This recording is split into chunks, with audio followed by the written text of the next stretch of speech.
إن الحمد لله نحمده ونستعينه ونستغفره ونعوذ بالله من شرور أنفسنا ومن سيئات أعمالنا من يهده الله فلا مضل له ومن يضلل فلا هادي له وأشهد أن لا إله إلا الله وحده لا شريك له وأشهد أن محمدا عبده ورسوله أما بعد فإن خير الحديث كتاب الله وخير الهدي هدي محمد صلى الله عليه وعلى آله وسلم وشر الأمور محدثاتها وكل محدثة بدعة وكل بدعة ضلالة وكل ضلالة في النار. قال الله تبارك وتعالى إن الذين فرقوا دينهم وكانوا شيعا لست منهم في شيء. میرے محترم دینی بھائیوں اور قابل احترام اور بہنوں، اللہ رب العالمین کا دین اجتماعیت کی دعوت دیتا ہے،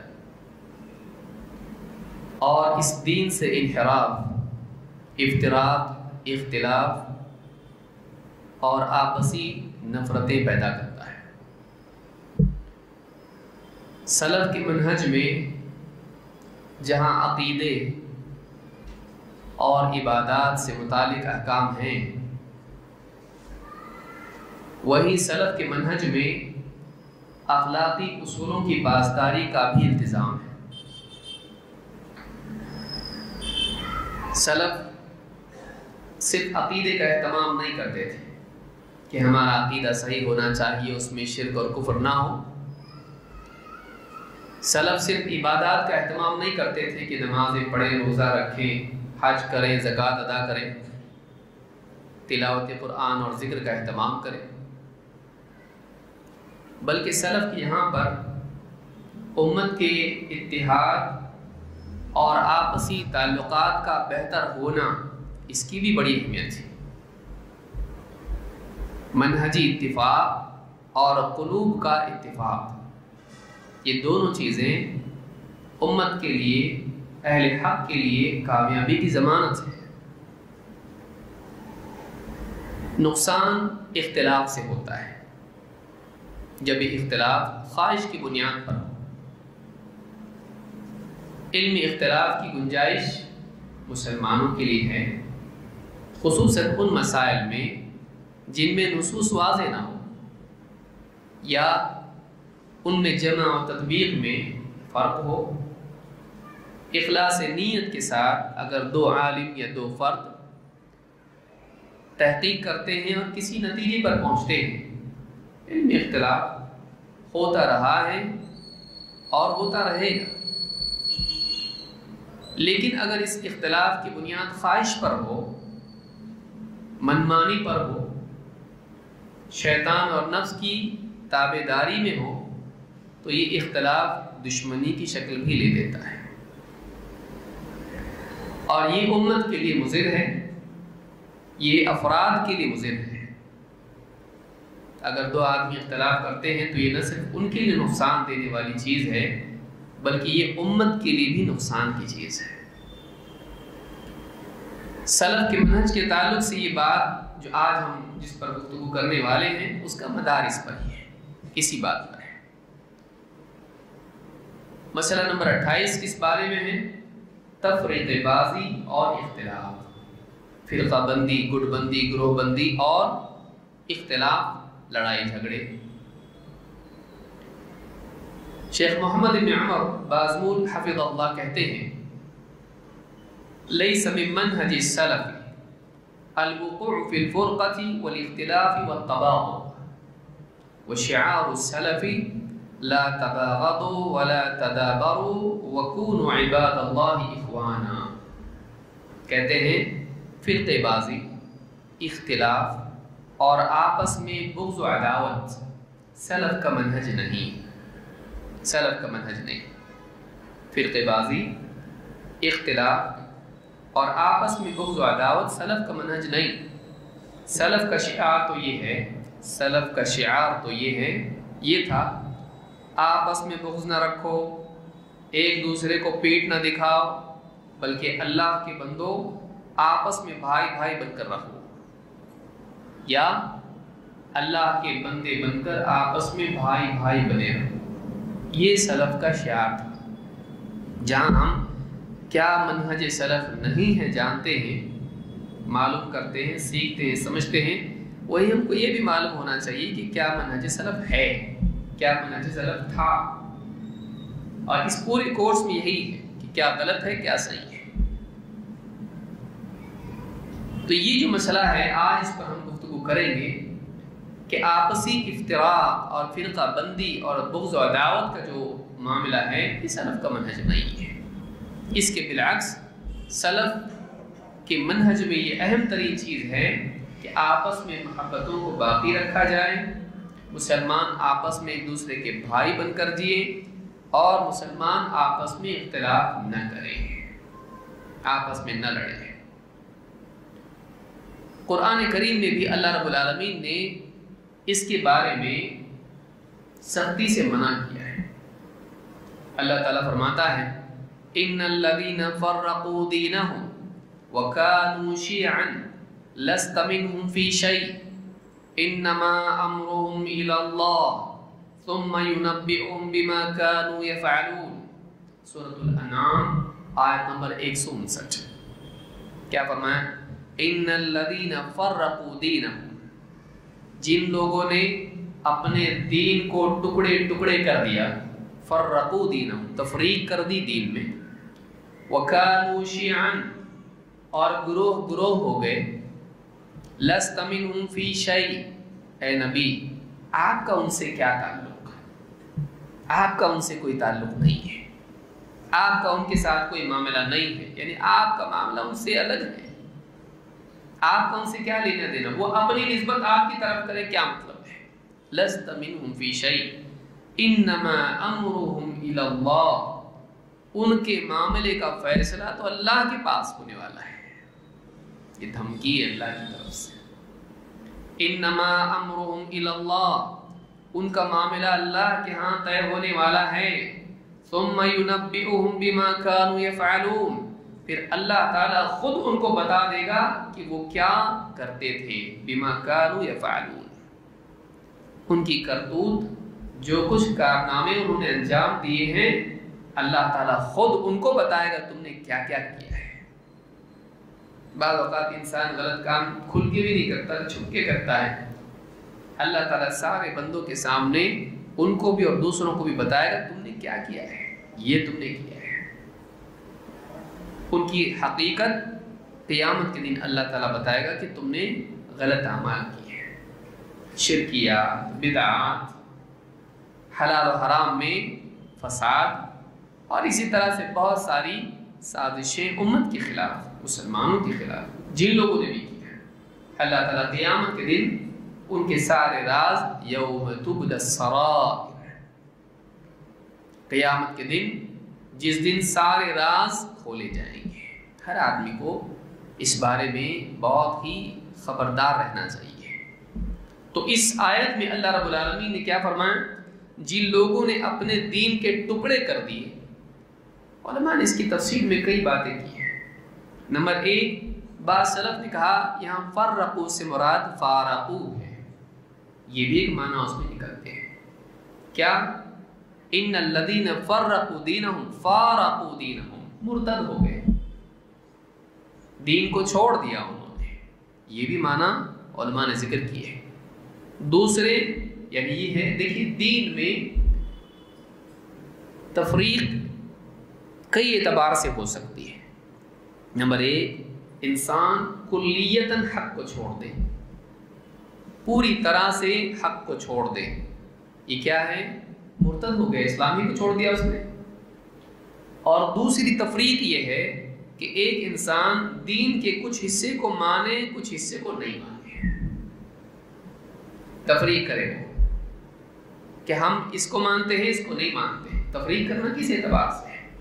انہوں نے دین میں تفریق کی ہے، فرقوا دینہم، کچھ کو مانا کچھ کو نہیں مانا۔ کئی صورتیں اس کی ہیں، کوئی کہے ہم قرآن کو مانتے لیکن حدیث کو نہیں مانتے، کوئی کہے ہم حدیث میں یہ حدیث مانتے لیکن یہ نہیں مانتے۔